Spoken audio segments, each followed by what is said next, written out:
Eles responderam: alguns dizem que é João Batista, outros Elias, e ainda outros Jeremias, ou um dos profetas. E vocês, perguntou-lhe, quem vocês dizem que eu sou? Simão Pedro respondeu: Tu és o Cristo, o Filho de Deus vivo. Glória a Deus. Respondeu Jesus: Feliz é você, Simão, filho de Jonas, porque isto não lhe foi revelado por carne ou sangue, mas por meu Pai que está nos céus. E eu lhe digo que você é Pedro, e sobre esta pedra edificarei a minha igreja, e as portas do Hades não poderão vencê-la. Você pode dar uma glória a Deus? Amém? Vamos orar mais uma vez, pode fechar sua Bíblia. Pai, obrigado, Pai, porque a Tua palavra é vida, é alimento para nós, Senhor, nos nutre, nos fortalece, e nós queremos reverenciar a Tua palavra, nos submetemos a ela, Senhor, e recebemos do que o Senhor tem para nós. Muito obrigado por cada um dos nossos irmãos aqui, Senhor. Amém. Pode ficar à vontade, meu irmão, para o nosso lugar. Glória a Deus. Então, irmãos, estamos lendo aqui uma passagem em que Jesus, ele, ao chegar nesse lugar, que era a região de Cesareia de Filipe, ele começa uma conversa com seus discípulos. Nesta conversa, ele começa perguntando aos discípulos: quem os outros, quem as pessoas no geral, dizem que o Filho do Homem é? Então os discípulos começam a dizer o que eles ouviam falar sobre Jesus. Jesus, ouvimos alguns dizer que você é João Batista. Não tem cabimento. João Batista, contemporâneo de Jesus, está vivendo ali. Eram pessoas diferentes, mas alguns diziam que ele era João Batista. Outros diziam que era um profeta, era Elias, era Jeremias. E no geral, muita coisa se ouvia falar sobre quem é Jesus. E mesmo vendo Jesus pregar, e mesmo vendo Jesus fazer milagres, muitos não percebiam diante de quem eles estavam. Então Jesus muda a pergunta e direciona os seus discípulos dizendo: e vocês? Quem dizem que eu sou? Pedro, naquele momento, lidera a resposta dos discípulos. E ele puxa a fila, e Pedro gostava de puxar a fila, né? Pedro, quando era para responder, ele sempre queria ser o primeiro. Quando Jesus ressuscitou e os discípulos estavam no mar pescando, voltando para a areia, Pedro vê Jesus de longe, ele não espera o barco chegar, ele pula na água e vai até Jesus. Mas aqui, antes de Jesus morrer, ele está tendo essa conversa e pergunta: e vocês, quem dizem que eu sou? Pedro puxa a fila, ele lidera e ele responde: Tu és o Cristo, o Filho do Deus vivo.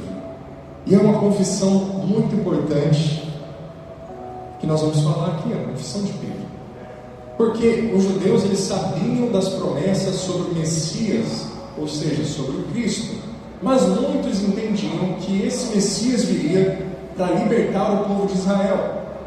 Em que sentido? Israel estava vivendo oprimido sobre as regras de Roma, os impostos de Roma, e agora viria o Messias que colocaria Israel num patamar semelhante ao que aconteceu no tempo de Davi. Agora Israel vai voltar a ser quem era antes.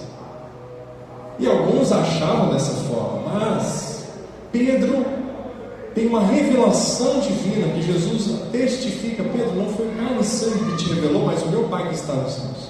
Ele diz: Tu és o Cristo, o Filho do Deus vivo. Ou seja, ele está confessando: eu reconheço que você é o enviado, o ungido de Deus, e eu sei que você é o próprio Filho de Deus. A divindade de Cristo é reconhecida na confissão de Pedro. Não é mais apenas um governante, não é mais apenas alguém que libertaria o povo no sentido político, mas era o próprio Filho de Deus encarnado. E essa confissão de Pedro não tinha como vir apenas por uma questão lógica, de sabedoria humana, mas por uma revelação divina. Pedro confessa a Cristo. E por que isso é importante? Eu disse no início que nós vamos falar sobre ser igreja, porque Jesus testifica sobre essa confissão: Pedro, foi Deus que te revelou. Pedro, a agora que você entendeu quem eu sou, deixa eu dizer um pouco sobre você. Você é Pedro. Sobre esta pedra edificaria a minha igreja. Amém. Sabe o que eu vejo aqui, meu irmão? Quanto mais a gente conhece a Cristo, quanto mais a gente absorve sobre quem Ele é, quanto mais reverenciamos a Sua presença, mais entendemos quem nós somos. Talvez você anda distraído no seu dia a dia com muitas vozes e com muitas impressões e com muitas coisas chegando aos seus olhos, daquilo que você vê, daquilo que você ouve, e você compara, e você julga, e talvez isso te distraia sobre quem você é. Mas quando você olha para Cristo, essas distrações ficam de lado, e ao contemplar e adorá-lo, você recebe então mais convicção sobre você mesmo. Sabe por quê? A nossa identidade está escondida em Cristo Jesus. Aleluia! Glória a Deus. Quem nós somos não é apenas uma reflexão interna sobre olhar para nós mesmos, meditarmos e entender agora quem somos. Quem nós somos não está baseado nos relatos das outras pessoas. Apesar de que a Bíblia ensina que o nosso testemunho ele é importante, ou seja, nós não descartamos o que as pessoas dizem, porque o testemunho é importante, mas a nossa identidade não está baseada no que as pessoas dizem. Não está baseada no que as pessoas pensam, acham ou dizem sobre mim e sobre você. Mas então como eu entendo a minha própria identidade? Olhando para Cristo Jesus. Absorvendo da sua mensagem, da sua palavra, do seu próprio caráter, eu entendo mais sobre mim mesmo, porque eu não estou baseado em mim mesmo, mas eu estou baseado em algo maior do que eu. E nós estamos firmados num firme fundamento, que é a rocha verdadeira, Cristo Jesus. Então vamos lá. Pedro confessa a Cristo. Pedro recebe então a revelação. Deixa eu dizer sobre você, Pedro. Você é essa pedra, você é Pedro. E eu edificaria a minha igreja. Agora, quem edifica a igreja? Cristo Jesus. Quem constrói a igreja? Cristo Jesus. Qual é o fundamento onde a igreja é construída? Cristo Jesus. Mas Pedro estava recebendo uma revelação sobre uma importância na liderança dos primeiros apóstolos que fundamentariam a doutrina dos apóstolos da própria igreja.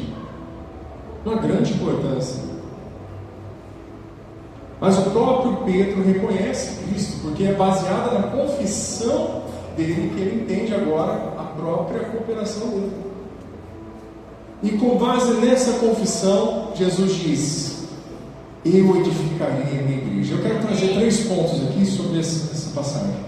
Primeiro, Cristo é a rocha verdadeira, amém? Ele é o nosso firme fundamento. Segundo, Pedro recebe a revelação da sua identidade e ele entende a sua importância na igreja. E terceiro, a confissão de Pedro se torna um fundamento para nos tornarmos igreja. Amém. Sabe, a história da humanidade, ela começa com a criação do próprio Deus de toda a natureza e do ambiente onde o homem estaria. Então Deus faz o homem à sua imagem e semelhança, e Deus nos cria e nos coloca nesse ambiente para governarmos e cuidarmos da terra. Mas a história que a Bíblia nos conta que lá no Éden o homem peca, e aquilo é um rompimento da relação com Deus. E nesse rompimento já não conseguia mais se relacionar com Deus da mesma forma, mas desde o princípio já tinha o seu plano redentor em Cristo Jesus. Amém.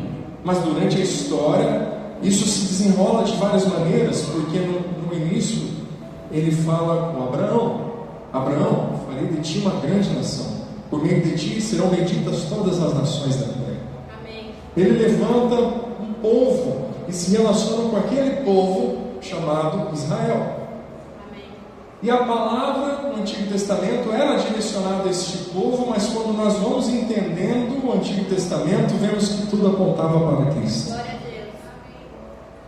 E vários mensageiros e profetas permeiam essa história, trazendo revelação do que Deus queria comunicar. Mas a Bíblia diz que na plenitude dos tempos não veio um mensageiro, veio a própria mensagem. Aleluia! O próprio Verbo vivo se fez homem e habitou entre nós.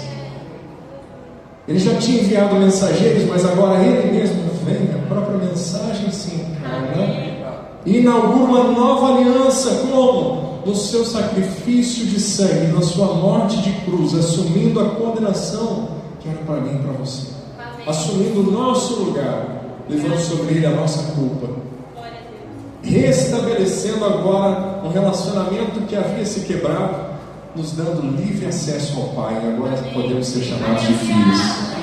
Glória a Deus. Então, o que Jesus está dizendo aqui é algo novo. Ele não está mais falando sobre uma relação de Deus com um povo de uma nação específica. Ele está dizendo: olha, eu vou começar algo novo. Eu vou edificar a minha igreja. E a igreja então não está baseada em uma descendência. A igreja não está baseada em uma tipo de nação ou etnia ou povo do qual você veio e pertence. Mas a igreja agora é o grupo de todas as pessoas em todos os lugares que entenderam a mesma confissão de Pedro. E que dizem: eu entendi e reconheço e confesso, tu és o Cristo, o Filho de Deus vivo. Que reconhecem que Jesus veio, sendo Deus, se fez homem e morreu na cruz pelos nossos pecados. E reconhece que ao terceiro dia Ele ressuscitou. E reconhece que Ele voltará e nós viveremos com Ele eternamente. Quem aqui já fez essa confissão aí? Glória a Deus. Então, mesmo que agora, a partir da inauguração da igreja em Cristo Jesus, nós não fizéssemos parte do povo hebraico, nós não fizéssemos parte daquela antiga aliança, agora nós podemos ser igreja ao confessarmos que Cristo é o Senhor.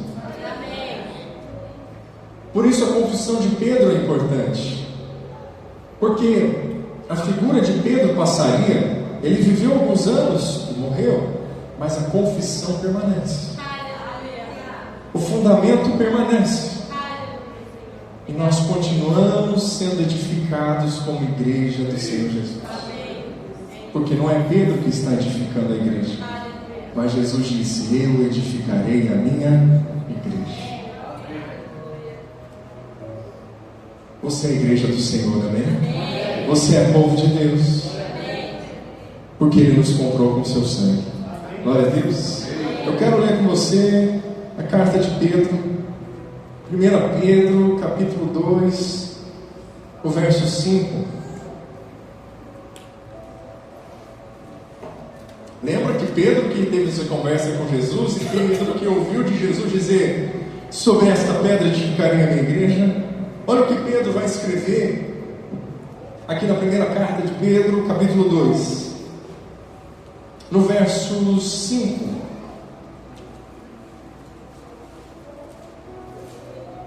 Vamos ler a partir do 4. 1 Pedro capítulo 2, a partir do 4. Pedro está dizendo assim: olha, à medida que se aproximam dele, quem? A pedra viva, amém, rejeitada pelos homens, mas escolhida por Deus e preciosa para Ele, vocês também estão sendo utilizados como pedras vivas na edificação de uma casa espiritual, para serem sacerdócio santo, oferecendo sacrifícios espirituais aceitáveis a Deus por meio de Jesus Cristo. Quem estava naquela conversa que ouviu do próprio Jesus assim: ó, Pedro, você é a pedra, eu edificarei a minha igreja? Foi Pedro que ouviu isso. Amém. Mas ele entendeu a revelação de Cristo, que não era apenas sobre ele. Ele está dizendo agora para a igreja, ou seja, também para nós: vocês são pedras vivas. Meu irmão, Deus está edificando a igreja. Glória a Deus. Não é uma igreja de tijolos, é uma igreja de pedras vivas. Cada um de um tamanho, de um formato, de um jeito, e às vezes não se encaixa perfeitamente, mas nós confiamos no construtor da igreja. Ele sabe o que está fazendo, e nós não desistimos da ideia da igreja. Porque ela não foi uma concepção humana, não foi uma criação de homens, mas foi a ideia de Deus. É a ideia de Cristo. A igreja é dele. É Ele que edifica, é Ele que constrói, é Ele que nos une. Meu irmão, para qualquer outra pessoa isso pode ser loucura, sabe por quê? Todo mundo aqui é diferente um do outro. Põe todo mundo junto e fala assim: olha, não só vai ficar junto, mas elas vão ficar em harmonia de um jeito que juntas elas formam algo maior, uma edificação. E essa edificação é o próprio templo onde Deus se manifesta. No Antigo Testamento, meu irmão, havia um templo, em que esse templo havia lugares separados, apenas os sacerdotes poderiam entrar. Mas havia um lugar ainda mais separado dentro do lugar santo, que era o lugar do Santo dos Santos, ou o lugar santíssimo. Ali apenas o sumo sacerdote entrava em períodos específicos, porque ali naquele lugar havia aliança, e aquela arca da aliança simbolizava a própria presença de Deus. E Deus se manifestava ali, e ali tinha aquele momento de comunhão e revelação, enquanto o sacerdote oferecia sacrifícios. Mas a dinâmica mudou porque Jesus inaugurou a sua igreja. E eu sei, meu irmão, que eu e você somos igrejas do Senhor, mas nós precisamos crescer no entendimento sobre ser igreja, de que não dá para ser igreja sozinho. Não dá para ser uma igreja de uma pedra só. Tem que ser um monte de pedras vivas juntas, conectadas, para que então no conjunto se forme um templo de adoração a Deus. Deus contempla a sua adoração no secreto. Deus contempla a sua oração no secreto. Mas sabe o que Ele está dizendo? Todas as vezes que Ele fala de igreja, Ele nunca está falando de um singular, Ele nunca está falando apenas de um indivíduo, Ele sempre está falando sobre um corpo, sobre um edifício, sobre uma família, sobre um coletivo. E não dá para ser igreja sozinho. A igreja não vai ser do jeito que você quer, porque você vem do seu formato, do jeito que você costuma fazer as coisas, e então você entra e faz parte agora de um edifício, e o que importa não é você mais. Agora o que importa é o conjunto. Amém? Amém. E Jesus ensina os discípulos a orar. E como que Ele ensina os discípulos a orar? Ele ensina assim: Pai meu, ou não? Ele ensina Pai nosso. Quando vocês forem orar, orem assim: Pai. Por quê? Eu entendo que Deus é o meu Pai, mas Ele não é apenas o meu Pai, Ele é o nosso. Que estás no céu, santificado seja o teu nome, venha a nós o teu reino, seja feita a tua vontade aqui na terra, da mesma forma que é feita no céu. O pão nosso é o meu pão, é o nosso. Eu não estou orando apenas por mim, Senhor, mas eu sei que eu não estou sozinho, eu estou orando por todos os meus irmãos. O pão nosso de cada dia nos dê hoje.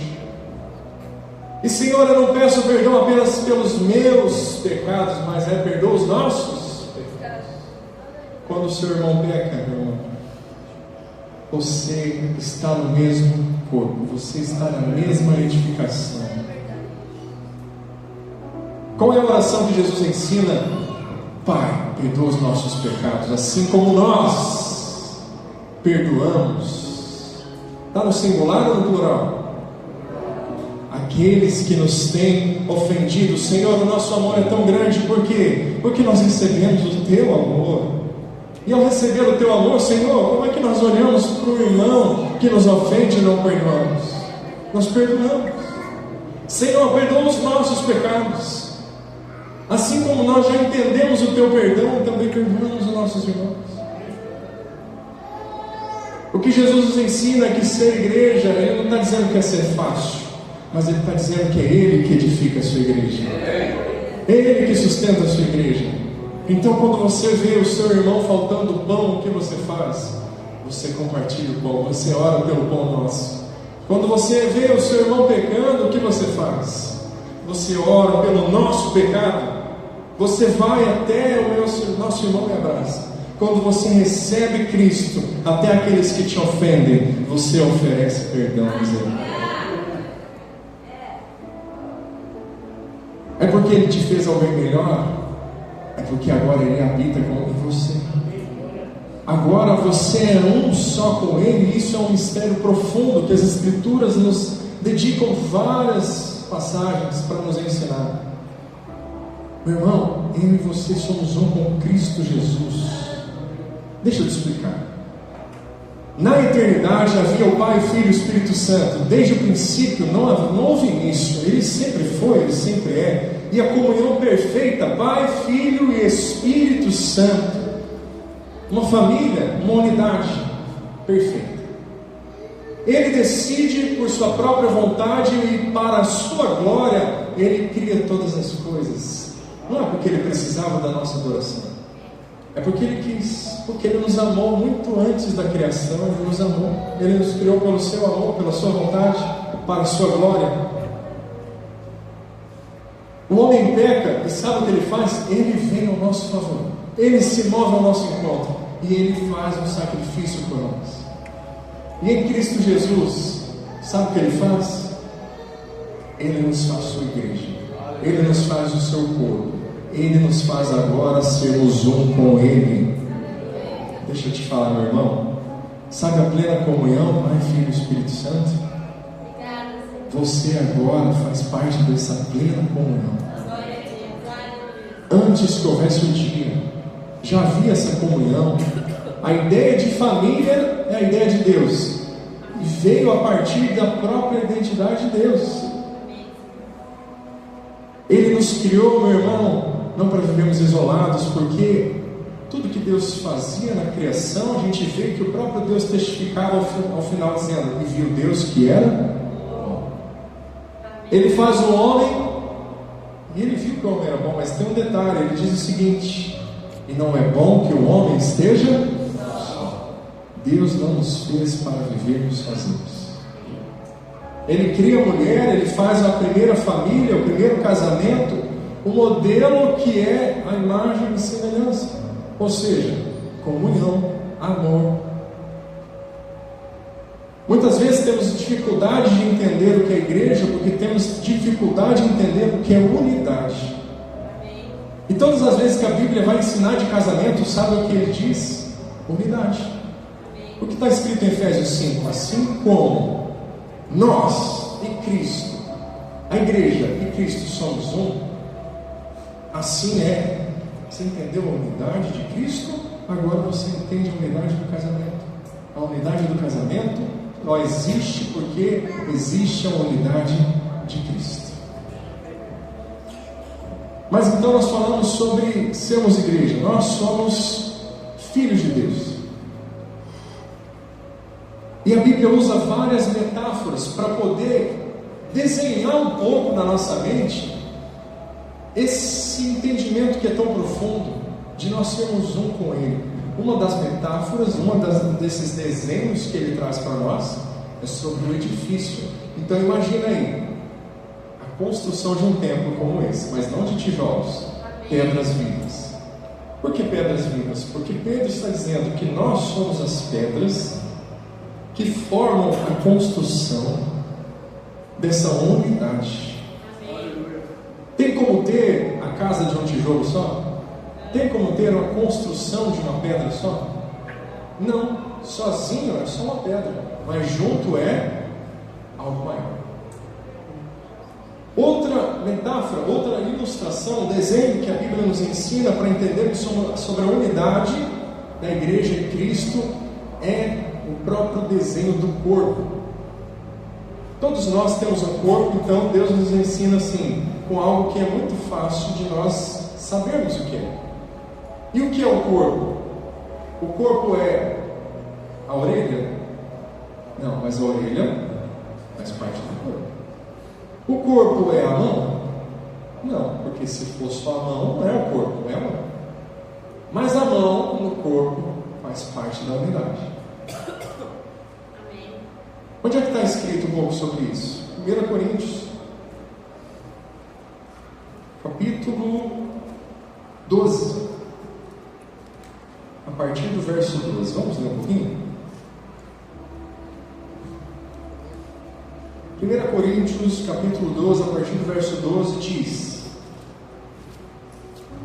Ora, assim como o corpo é uma unidade, embora tenha muitos membros, e todos os membros, mesmo sendo muitos, formam um só corpo, assim também com respeito a Cristo. Pois em um só corpo todos nós fomos batizados em um único Espírito, quer judeus, quer gregos, escravos, livres, e a todos nós foi dado de beber um único Espírito. Amém. O corpo não é feito de um só membro, mas de muitos. Agora ele vai dizer: se o pé disser, eu sou mão, eu não pertenço ao corpo, nem por isso deixa de fazer parte do corpo. E se o ouvido disser, porque eu não sou olho, eu não pertenço ao corpo, nem por isso deixa de fazer parte do corpo. Se todo o corpo fosse o olho, onde estaria a audição? Se todo o corpo fosse o ouvido, onde estaria o olfato? De fato, Deus dispôs cada um dos membros no corpo segundo a sua vontade. Se todos fossem um membro só, onde estaria o corpo? Assim há muitos membros, mas um só corpo. Veja, a Bíblia está usando a linguagem de um próprio corpo, da descrição de um corpo humano, onde tem cabeça, braços, pernas, ouvido, olhos. E ele está dizendo: vocês conhecem o corpo, vocês olham para o corpo e sabem que é uma coisa só. Assim é a igreja e Cristo. Cristo é a cabeça do corpo e a igreja é o corpo de Cristo. Somos inseparáveis, somos um. Quem poderia obter para si mesmo o direito de fazer parte da unidade de Pai, Filho e Espírito Santo? O Deus Criador, o Eterno, que há desde o princípio e sempre é. Nenhum de nós conseguiríamos obter esse direito, esse privilégio, mas Ele nos dá de graça. Vem como uma herança que não foi conquistada porque você nasceu na família certa. É uma herança que Ele te deu de graça. A herança você não faz nada para receber, alguém fez por você. Jesus Cristo nos deu a herança e o direito, não porque fizemos algo, mas Ele nos fez família de Deus, nos fez sermos um com Cristo Jesus. E não tem como separar Cristo e a igreja. Por quê? Existem alguns lugares que se chamam igreja, mas não confessam Cristo, ou negam a divindade de Cristo. Sabe o que acontece? Não são igreja. Não são igreja do Senhor, porque a cabeça e o corpo são inseparáveis. Não podemos considerar igreja do Senhor. Mas todos nós, embora diferentes, de origens diferentes, nós temos a unidade e sabemos que confessamos a mesma coisa. Assim como Pedro confessou lá: Tu és o Cristo, o Filho do Deus vivo. Então olha para quem está do seu lado e diz assim: nós somos igreja, nós somos família de Deus. É por isso que nós chamamos uns aos outros de irmãos, porque agora somos da mesma família, porque agora temos o mesmo Pai, porque agora quando oramos eu não penso só em mim mesmo, porque agora é tudo o Pai nosso, o pão nosso e o nosso pecado. E quando eu olho para o lado e diz assim: meu irmão, se você tropeçar, você não está sozinho, eu te ajudo. Meu irmão, se você cair, eu te carrego.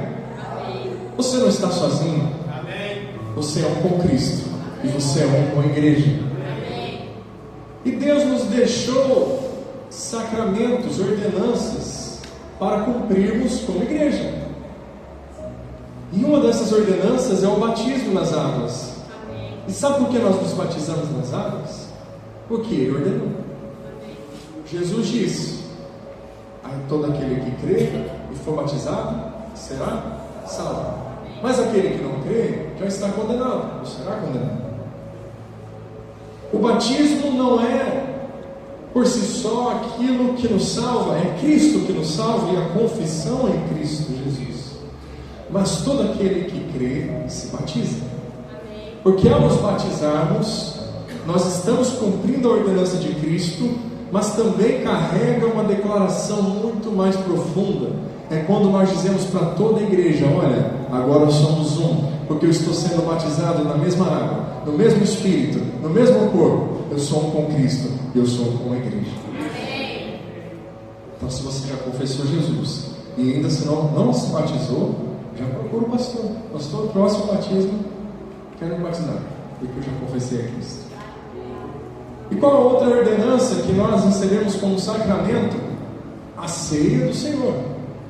E nós vamos celebrar a ceia hoje, amém? E o que é a ceia do Senhor? É uma ordenança. Nós fazemos porque Ele ordenou. Fazer isto em memória de mim, todas as vezes que vocês se reunirem em meu nome. E por isso fazemos. Mas carrega uma declaração e uma consciência muito mais profunda de que nós somos um com Cristo e de que nós somos um com a igreja. Porque Jesus, na noite que foi traído, Ele tomou o pão e Ele partiu e disse: esse é o meu corpo, é partido por nós. Quando nós participamos do pão, eu estou dizendo assim: a morte de Cristo, eu faço parte dessa morte. Da mesma maneira que quem está se batizando, quando desce as águas, submergindo ali, estando debaixo da água, está emergindo na morte de Cristo. Eu sou um com Cristo na sua morte. Então tudo que Ele levou sobre si na sua morte, também foi para mim. Tudo que Ele conquistou na sua morte, também é para mim. Porque agora eu sou um com Cristo na sua morte. Mas ao provarmos do corpo, do sangue, nós celebramos a ressurreição de Cristo Jesus. Da mesma maneira que quem sobe das águas do batismo declara: eu sou um com Cristo também, não só na sua morte, mas na sua ressurreição. E assim como Ele ressuscitou, eu também ressuscitarei com Ele. Tudo que Ele conquistou na morte, eu faço parte. Tudo que Ele conquistou na ressurreição, eu faço parte, porque eu sou um com Cristo Jesus. Mas esses dois sacramentos, eles falam sobre a unidade com Deus e também falam sobre a unidade uns aos outros. Você já parou para meditar como foi o ambiente em que Jesus celebrou a última Páscoa? Ele não só partiu o pão, tomou do cálice e fez a ceia. Antes disso, Ele tirou a sua veste, enrolou uma toalha e falou assim: eu vou lavar os pés de cada um. Não sei se você sabe, mas naquela época não tinham tênis da Nike, não tinham Adidas, não tinham um Quixote, não tinha nada desse tipo. Sabe o que tinham? Sandálias. E as ruas como eram? Não era de asfalto, era tudo empoeirado. Quando as pessoas chegavam em casa, a mesa era um lugar em que elas tinham inclusive a liberdade de pôr os pés próximos uns dos outros. Então eles lavavam os pés antes de ir para a mesa. Mas sabe aquelas casas que tinham uma estrutura melhor, a família que tinha uma condição melhor, sabe quem lavava os pés? Não era apenas o empregado, era um empregado menor que tinha, o que mais servia.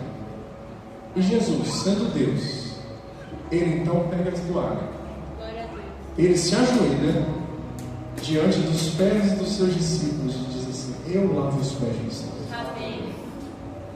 Mas Pedro, o mesmo Pedro que a gente começou lendo lá, sabe o que ele disse? Senhor, não, o Senhor pode lavar os meus pés, eu não sou digno. Não é sobre ser digno e merecer, é porque Ele entrega de graça. Mas Jesus disse para Pedro: Pedro, se eu não lavar os seus pés, você não vai ser parte comigo, você não vai ser um comigo. Porque para você ser um comigo, você precisa entender a mesma essência que eu sou. Pedro, quando você olha para a sociedade, você vê governantes que mandam, que oprimem, que ferem os outros.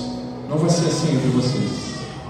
Porque esse pode ser o modelo do mundo, esse pode ser o modelo do governo romano, esse pode ser até o modelo dos sacerdotes da época, mas o meu modelo não é esse. E se você não lavar os pés, você não vai entender. Se você não lavar os seus pés, você não vai ter parte comigo.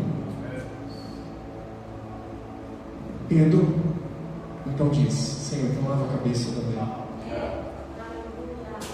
Ele diz: vocês já estão purificados pela palavra. Não é necessário lavar tudo, mas eu quero lavar os pés. Sabe de quem Jesus lavou os pés? Tiago, Tomé, João. Mas sabe quem estava lá? Judas. Sabe também quem estava lá? Pedro. Imagina Jesus olhando para cima enquanto lavava os pés e olhando Judas e amando Judas profundamente. Imagina, Judas foi deixado de lado para fora do lugar da ceia. Não, Judas, entra aqui, você vai sentar na mesa e ainda eu vou te lavar os pés. Porque não é sobre quem Judas é sobre quem Cristo é. E Cristo é amor, é perdoador, é misericordioso, é longânimo. E ai de nós se Ele não fosse, porque nenhum de nós merecemos. Mas Ele lava os pés, Ele parte o pão. Então, eu estava falando sobre a ceia. Quando nós partimos o pão, nós celebramos que somos um com Cristo. Amém. Mas quando nós olhamos para o lado, é o mesmo pão que o meu irmão está segurando. Amém. É o mesmo cálice. Amém. Quando Cristo partiu o pão à mesa, Ele não estava partindo apenas por João. João, você merece. Para você eu vou partir. Ele estava partindo por Pedro. Amém. Pedro, você vai me negar. Amém. Mas eu estou partindo o pão com você. Amém. Obrigado. Judas, até sei, aquele que põe comigo a mão no prato, é o mesmo que vai também. Poucas horas depois, mas eu estou partindo o pão com você também. Então quem somos nós? Somos aqueles que fomos beneficiados pela sua graça e o seu amor. Quando nós tomamos o cálice, o pão, nós olhamos para o lado e olha, não foi só por mim. Não foi só eu que recebi, meu irmão também recebeu. Então quem sou eu para negar a comunhão do meu irmão, porque o próprio Cristo entregou? Amém. Quando eu olho para o lado, eu me lembro que são os nossos pecados. Quando eu olho para o lado, eu me lembro que nós somos a igreja. Embora você seja o templo do Espírito Santo sozinho na sua casa, Deus não nos fez para sermos uma unidade de uma pessoa só. Porque Ele mesmo é o Pai, Filho e Espírito Santo. Ele nos fez para sermos um com Ele e um com a igreja. E o que nós fazemos ao entendermos que somos igreja? Que somos edifício de Deus, que somos corpo de Cristo. Nós correspondemos ao seu amor. Porque Ele nos amou, agora eu também amo. Porque Ele nos amou e nos perdoou, agora eu também perdoo. Porque Ele me resgatou e Ele me tirou de um lugar totalmente sujo, escuro. Eu também sou aquele que estende a mão para tirar as pessoas desses lugares sujos e escuros. Eu e você somos o corpo de Cristo, a esperança da glória. Enquanto isso, nessa terra, o mundo está caindo, as pessoas estão perdidas, elas nem sabem quem são, mas existem os filhos de Deus andando por aí, espalhando as boas notícias. Olha, o Filho de Deus já veio, Ele já morreu por nós. E por causa disso, deixa eu te contar, você agora está convidado para ser filho. Você não precisa viver mais assim. Você pode viver sendo um com Ele e um com a igreja. E a igreja, meu irmão, como o corpo místico de Cristo, é perfeita, porque é o corpo dele. Ninguém pode tocar na igreja, porque nem as portas do inferno prevalecem contra a igreja. E sabe o que é um portão? O portão é para defesa ou para ataque? É defesa. O inferno, irmão, o que ele pode fazer é um portão. A questão é, quão forte, quão rápido a igreja vai avançar sobre os portões? Porque as portas do inferno não prevalecerão.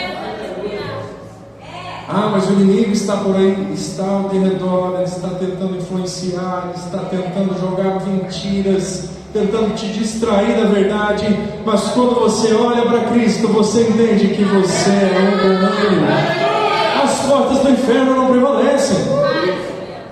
Então, meu irmão, não tem lugar onde a igreja não consiga alcançar. Não tem lugar onde a igreja não consiga entrar. Porque a igreja não é só você, a igreja somos nós. Quando nós entendemos isso, meu irmão, a nossa identidade, hoje nós vivemos em uma época em que tudo é você pode, você consegue, o que você quiser é que é importante, o que importa é você ser feliz, e é tudo você. Sabe o que a Bíblia nos ensina? É querer ir no centro. E sobre nós, ele também ensina. Nós somos uma unidade plural. E nunca é sobre mim mesmo. Sabe o que a Bíblia nos ensina? Vocês oram e não recebem porque vocês não sabem como orar. Vocês não sabem pedir porque pedem apenas para si mesmos. Vocês ainda não entenderam, não discerniram o corpo de Cristo. Sabe o que a mensagem de 1 Coríntios 11 vai dizer sobre a ceia do Senhor? É por isso que há entre vós muitos fracos, doentes e muitos que já dormem, porque não discernem o corpo de Cristo.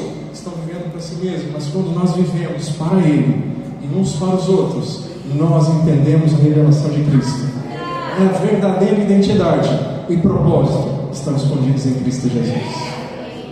Não é sobre mim mesmo. Quantas pessoas hoje, meu irmão, que encheram a sua vida de riquezas, de bens, de posses e fama, e depois que conseguiram tudo isso, viram que onde é que está o propósito? Mas a perceberem que ao servir o próximo, ao perceberem que expressar o nome de Deus é onde está o verdadeiro propósito, conseguem entender a revelação de Cristo. Então, o que fazemos ao entendermos que somos corpo de Cristo, edifício do Senhor? Nós amamos o próximo. Nós entregamos pelo outro aquilo que nos entregaram de graça. Nós partilhamos aquilo que nós recebemos sem merecer. E nós agimos como o corpo de Cristo que anda por essa terra, que toca, que alcança, que fala. Que Deus não está ausente. Ele é o Deus presente. Amém. E a prova para o mundo é que nós estamos aqui. É verdade. Ele amou tanto o mundo que ele enviou o seu único filho para todo aquele que nele crê não pereça, mas tenha a vida eterna. Ele morreu na cruz, ressuscitou ao terceiro dia e foi para o Pai. Mas a esperança ainda está nesse mundo, porque os filhos de Deus estão ainda anunciando a verdade do Evangelho. Para todo aquele que nele crê não pereça, mas tenha a vida eterna. Meu irmão, minha irmã, Deus te colocou numa família. Amém. E Ele te colocou nessa família para você servir. Amém. Deus te colocou num ambiente de trabalho, numa escola, em algum lugar na sociedade. Naquele lugar você é a luz, você é sal da terra. Domingo é o dia que, meu irmão, é muito importante. Nós congregamos. Desde que a igreja celebra a ressurreição de Cristo, na época dos discípulos, nós congregamos aos domingos. Sim. É importantíssimo congregar, não deixe de congregar. Amém. Você precisa congregar. Amém. O seu irmão precisa que você congregue. Amém. Porque não dá para ser igreja sozinho. Amém. Se você não vem, meu irmão, o seu irmão vai sentir falta de você.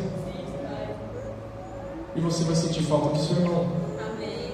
E não é apenas sobre uma necessidade, é sobre uma celebração de que nós somos um em Cristo Jesus, somos um com a igreja. Mas, meu irmão, nós não vivemos de domingo. Todos os outros dias nós paramos de adorar o Senhor? Não, nós adoramos ao Senhor servindo a nossa família, nós adoramos ao Senhor servindo o nosso próximo, nós adoramos ao Senhor trabalhando da melhor maneira que podemos, nós adoramos ao Senhor expressando o caráter de Cristo por onde andamos. E tem dia, meu irmão, que você vem congregar aqui na igreja e senta no seu lugar, adora a Deus e recebe a palavra, mas tem dia que você vem adorar a Deus servindo, tocando, o som, com as crianças, na recepção, ajudando em alguma coisa, você está adorando a Deus.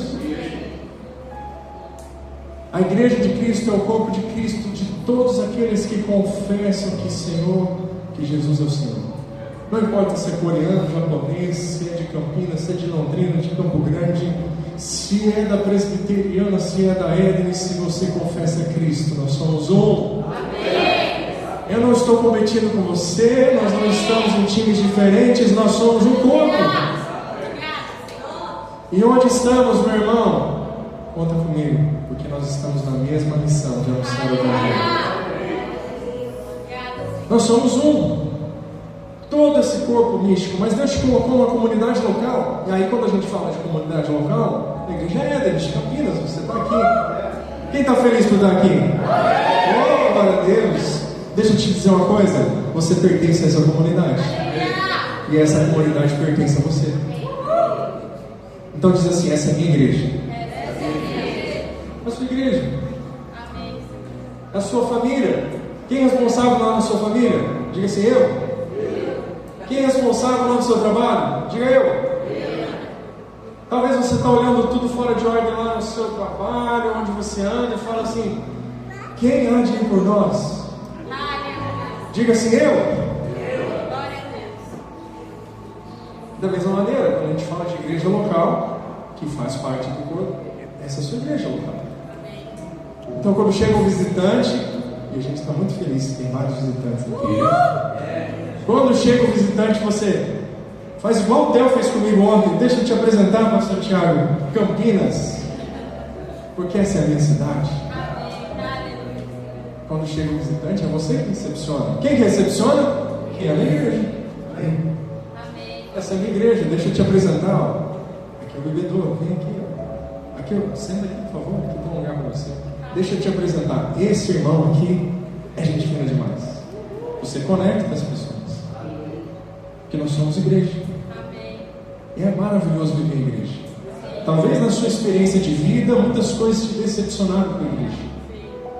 Mas deixa eu te dizer, igreja é a ideia de Cristo. Ele não desistiu de igreja.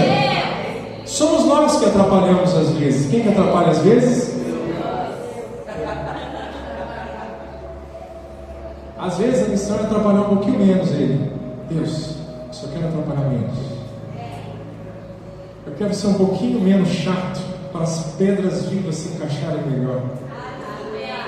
Porque é fácil, né? A gente vê, nossa, aquele irmão chato. A gente não vê a nossa chatice, né? Mas todos nós temos um pouquinho. Estamos já finalizando, meu irmão. Efésios 4,16 diz assim: dele, vamos do 15, né? Antes, seguindo a verdade em amor, cresçamos em tudo naquele que é a cabeça, Cristo. Dele, todo o corpo, ajustado e unido pelo auxílio de todas as juntas, cresce, edifica a si mesmo em amor, na medida em que cada parte realiza a sua função. Lembra da confissão de Pedro? Quem que disse assim: eu edificarei a minha igreja? Quem disse? Jesus. Mas a Bíblia também diz que agora que nós somos um com Ele, nós somos corpo de Cristo, esse corpo cresce e edifica a si mesmo em amor. Como é que nós crescemos e edificamos a nós mesmos? Quando cada um realiza aquilo que Deus te entregou.